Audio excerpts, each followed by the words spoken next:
presentations which will be done with different visions. One from a car manufacturer with Dr. Werner Ritter from Daimler, one from a user of testing method with Dr. Jan-Erik Kellermar from Veoneer, and one from what I call the public agency, CEREMA, with a test platform which is called Pavin. So, what I will do now is hand over to Dr. Werner Ritter. So, Werner has received this diploma in information science from the Technical University of Berlin, and then he got a PhD from the University of Koblenz. He had a thesis about a traffic sign recognition system, which we can benefit in our cars now. He has been involved in a lot of various collaborative projects from BMBF or from European Commission. He is now in charge of perception and adverse weather activities at Daimler, and he will introduce the AI-C project which is dealing with simulation. So Werner, if you want, the floor is yours.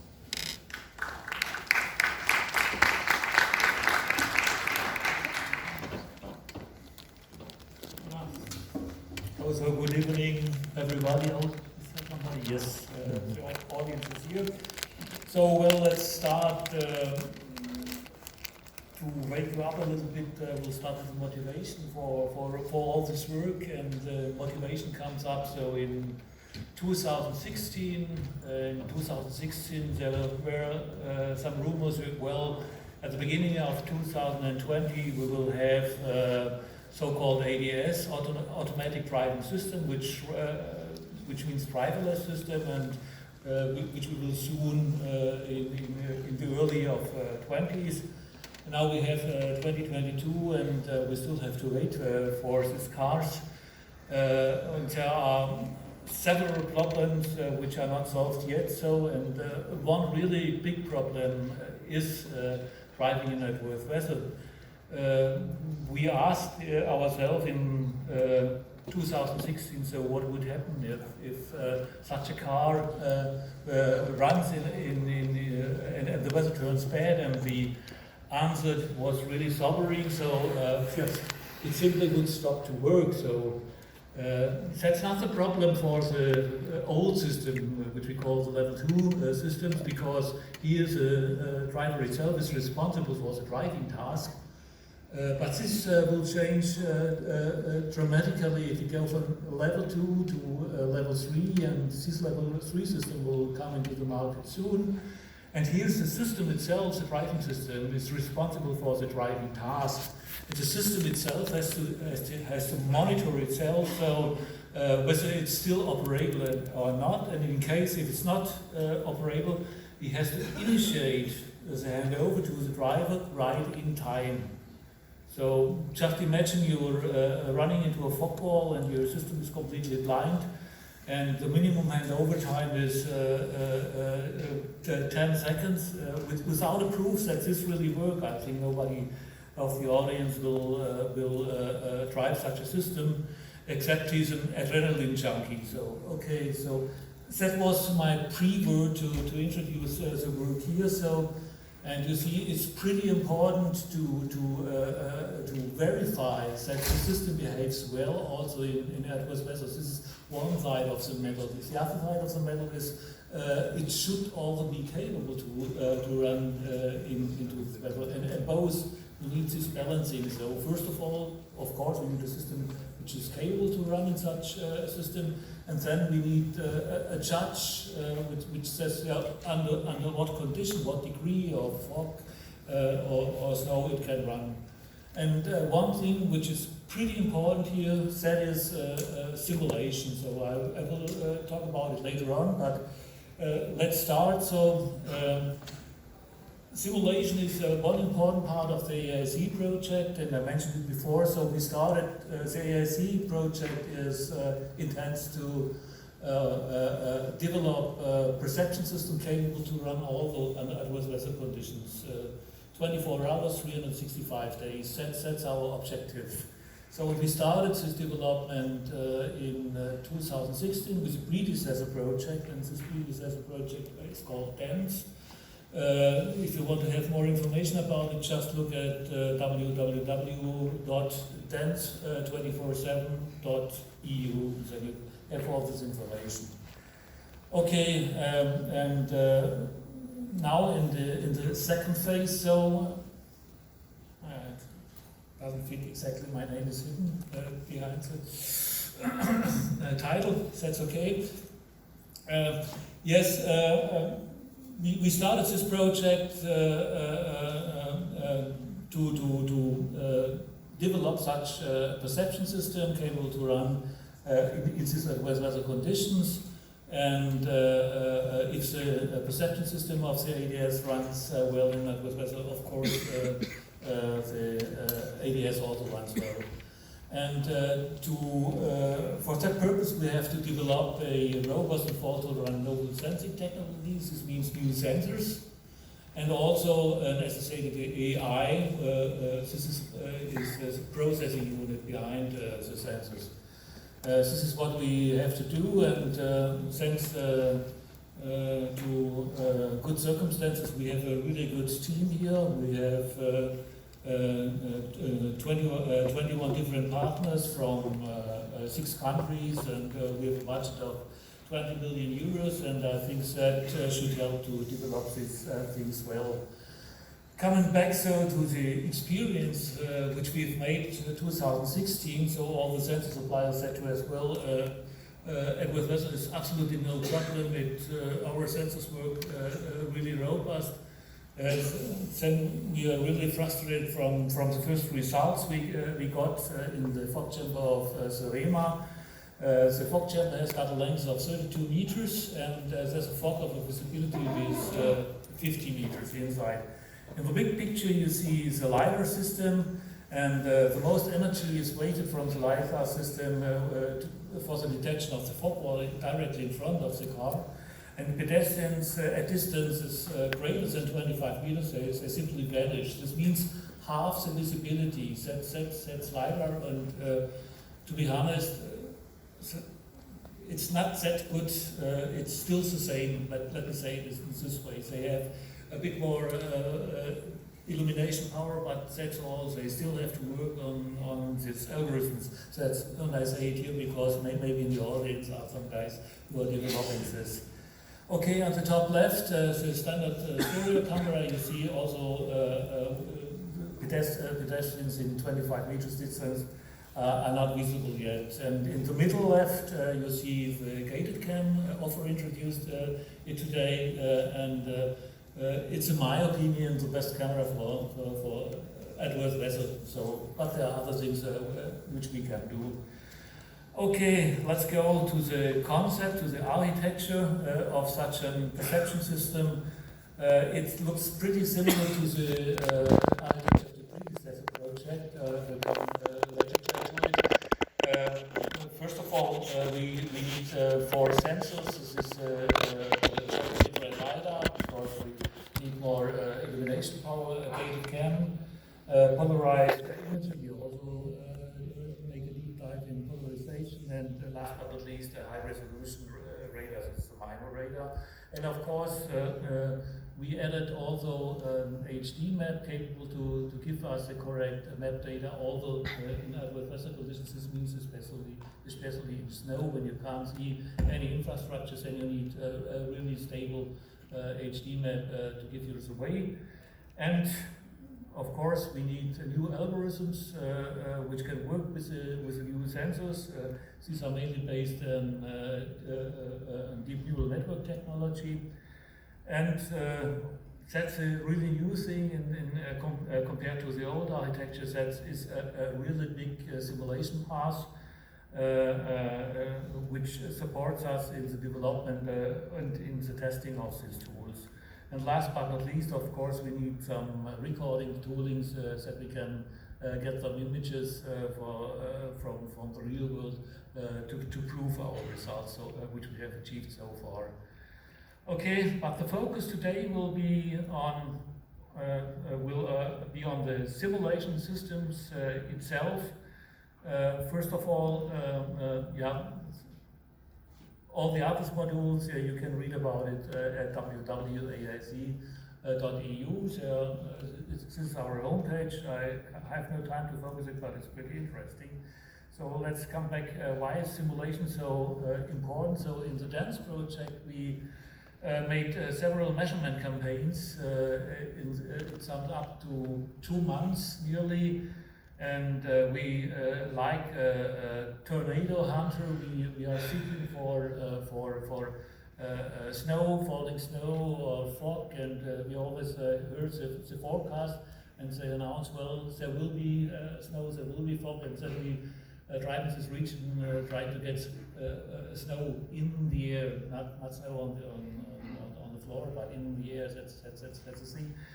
And after two months netto recording time, we just get 12,000 frames, and from these 12,000 frames, 6,000 frames are good weather frames, and 6 are clear weather frames, and 6,000 are adverse weather frames. You see, it's not sufficient. Because what you normally need just for a research network are 50,000 frames to train a good network, and with this 12,000 or network 6,000, it helps nothing. It's good to prove your concept to see whether it works, but for the development it's not sufficient. Just one example I can give you. So based on this test set, we built up a weather classifier. This should normally be the first instance of such an autonomous car, because the autonomous car has to monitor itself, so to see, so is there a weather coming up, so that I can initiate the handover procedure. And the handover procedure will be at least 10 seconds. 10 seconds, it's a huge distance.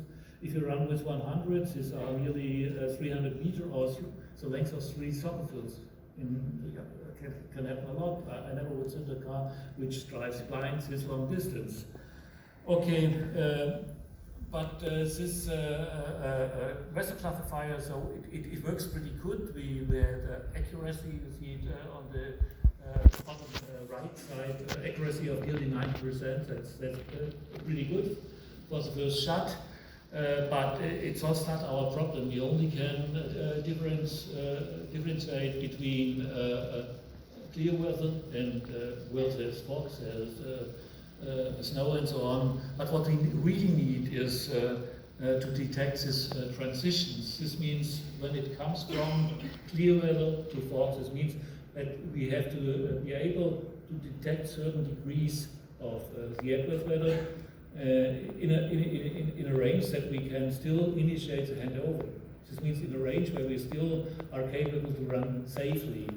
And that's a difficulty. But to solve this problem, for example, we will never have enough data. The only way out of this dilemma is to have simulation data. And that will be definitely our next step. So a good simulation which allows us to train these detectors. So that's one thing, yeah. And the next thing, yeah, I mentioned it already. We need to know the degree of the adverse weather. We have to train it that the system itself is sensitive to it. So now let's have a look to how we normally adapt such a network with this simulated data. In the training phase, we gave them a learning pair already, an original image and polluted image, this means a foggy image, with produced by simulations. Then we train, if we have a new, if the learning set is big enough, then the classifier runs well, and we can check it by applying it to fogified images, and we see if it works in the simulation world. We are happy. So, but now comes the proof of the concept. We are going in the next step to the real world data, and then we very often see, well, it's not that good as we supposed at the beginning.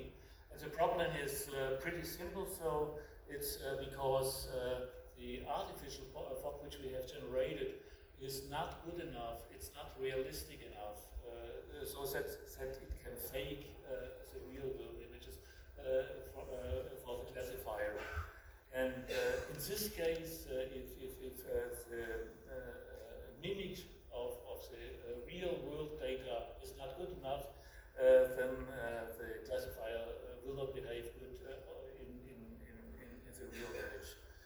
And technically speaking, we speak from a domain gap which we have to close between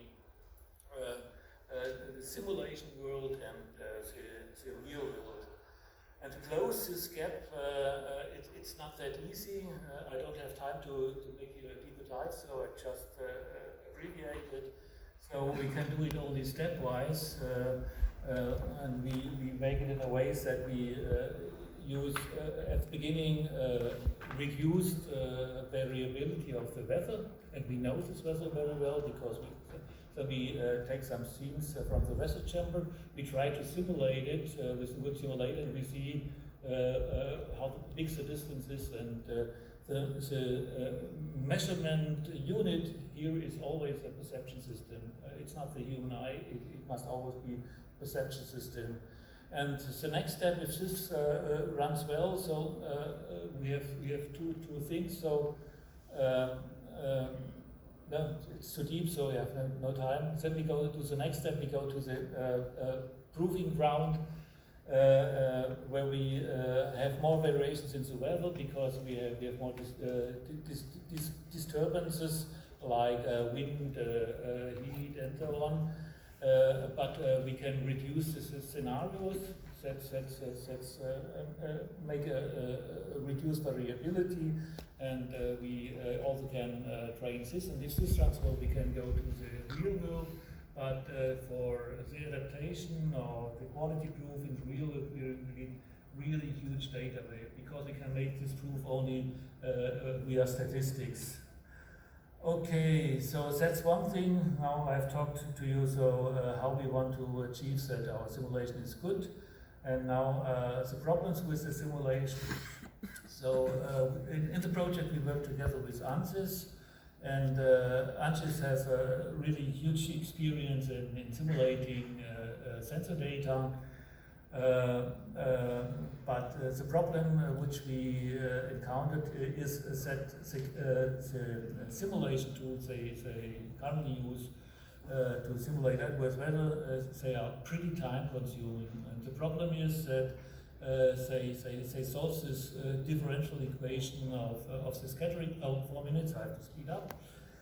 Differential equation just by Monte Carlo methods, really time consuming, and that's why we can use this data for the first step only as a proof of concept. And just to give you an impression, so they are enable, or it's easy thing to produce an image fogger. And to simulate the whole chamber, so we use another weather chamber, or similar things we can do with rain. We can simulate rain perfectly, but the problem is always it's highly accurate and very time consuming. The same is true for the simulation of the LiDAR data. Okay. As I mentioned, this highly accurate simulation we can only use as ground truth data. What we are currently developing is a second thing together. This is a fast processing chain where we produce rather simple undisturbed data, and then we create a transfer function where we can get from the simple, clear data to augmented adverse weather data, and this speeds up the process dramatically. So we are here in this way at 10,000 times faster.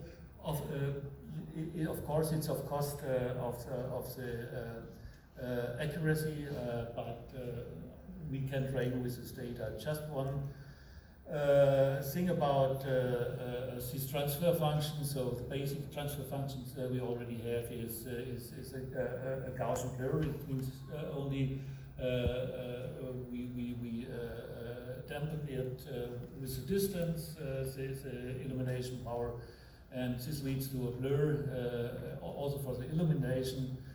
But to have a better simulation, so we need also create an analytical solution for the illumination sensorites we have done, and with this new created light scattering simulation, so the classifier behaves better. Just to give you an impression of how it works, is for example this defogger, which we have trained based on simulated data and which we apply to natural data. So you see that defoggification works. Similar work we did also, for example, with spray simulation. We created, based on analytical solution, a spray simulator. We trained a neural net, a standard neural net with this adverse spray and with this data degenerated with spray. And as a result, is also good without augmentation, without training of these adverse conditions. The typical classifier, standard classifier, behaves not that good, and we improve significantly if you train this detection, LiDAR detector with simulated data. So now I'm at the end of my talk. Sorry for using too much time. We propose an approach to achieve a stepwise alignment between simulated and real adverse sensor data from environmental sensors for ADS with two ways. First of all, I showed you a highly accurate but still computationally expensive simulation techniques. We want to get rid of the problems that we can't create data sets which are big enough by analytical solutions, especially the transfer function. And with the first adaptation with this simulated data, we achieved pretty good results, and hopefully at the end of the project we get perfect results. So that's all. Sorry for hurry up at the end. So and later on you can ask me questions. Thank you.